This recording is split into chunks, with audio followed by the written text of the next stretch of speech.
Welcome to పూరాలోకల్. ఈ మధ్య కాలంలో యువత సోషల్ మీడియాకు బాగా బానిసైపోతుంది. ఉదయం లేచినప్పటి నుంచి రాత్రి పడుకునేదాకా ప్రతి పనిని సోషల్ మీడియాలో పంచుకునే వాళ్ళు కొందరు. రోజంతా సోషల్ మీడియాలోనే మునిగి తేలుతున్న వారు ఇంకొందరు. చేతిలో ఫోన్ ఉంటే ప్రపంచం అరిచేతిలో ఉండటం మాట పక్కన పెడితే సోషల్ మీడియా ఉంటే అసలు ప్రపంచాన్నే మర్చిపోతున్నారు. ఇటీవల కాలంలో సోషల్ మీడియా కారణంగా జరిగిన అనేక అనార్థాలను చూస్తూనే ఉన్నాం. కానీ తాజాగా మహారాష్ట్రలో జరిగిన ఈ ఘటన ఇప్పుడు సంచలనంగా మారింది. ఒక సోషల్ మీడియా ప్లాట్ఫామ్ ద్వారా దాదాపు 100 మందికి పైగా మైనర్లను బ్లాక్మెయిల్ చేశాడు ఓ మోసగాడు. స్నాప్చాట్ ద్వారా మైనర్లను అట్రాక్ట్ చేయడం, వారితో ఫ్రెండ్షిప్ చేయడం, లేనిపోని ఆశలు చూపడం, వీడియోలు తీసి బ్లాక్మెయిల్ చేయడం మహారాష్ట్రలో సంచలనంగా మారిన కేసు ఇది. ఒకరు కాదు, ఇద్దరు కాదు, ఏకంగా 180 మంది మైనర్లను బ్లాక్మెయిల్ చేసిన ఘటనలో 19 ఏళ్ల టీనేజర్ ను పోలీసులు అరెస్ట్ చేశారు.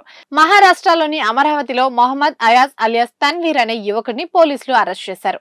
ఒకరు కాదు, ఇద్దరు కాదు, ఏకంగా 180 మంది మైనర్లను ట్రాప్ చేసి 350 వీడియోలు తీసి బ్లాక్మెయిల్ చేసినట్టు పోలీసులకు ఫిర్యాదు అందింది. దీంతో అమరావతిలో తన్వీర్ ను పోలీసులు అదుపులోకి తీసుకున్నారు.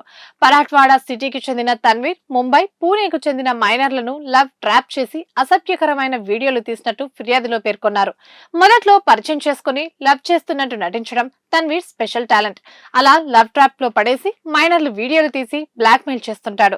ఆ తర్వాత వారిని వ్యభిచారంలోకి దించేందుకు ఒత్తిడి చేస్తాడు. చెప్పిన మాట వినకపోతే వీడియోలు సోషల్ మీడియాలో అప్లోడ్ చేస్తానని బెదిరిస్తాడు. అలా కొన్ని వీడియోలు రిలీజ్ చేసినట్టు కూడా తెలుస్తుంది. మైనర్లను ప్లాన్ ప్రకారం వాట్సాప్, స్నాప్చాట్ లో ట్రాప్ చేస్తుంటాడు. ఆ తర్వాత వారిని మానసికంగా లోబర్చుకుని వీడియోలు తీసి బ్లాక్మెయిల్ చేస్తాడని ఫిర్యాదులో పేర్కొన్నారు. నిందితుడిపై విచారణ జరిపి కఠిన చర్యలు తీసుకోవాలని ఎస్పీ ఆఫీస్ ముందు ధర్నాకు దిగారు. నిందితుడిని అదుపులోకి తీసుకున్న పోలీసులు అతని రిమాండ్ కు తరలించారు. ఇవి ఇప్పటివరకు అప్డేట్స్. మరిన్ని అప్డేట్స్ కోసం చూస్తూనే ఉండండి పూరా లోకల్.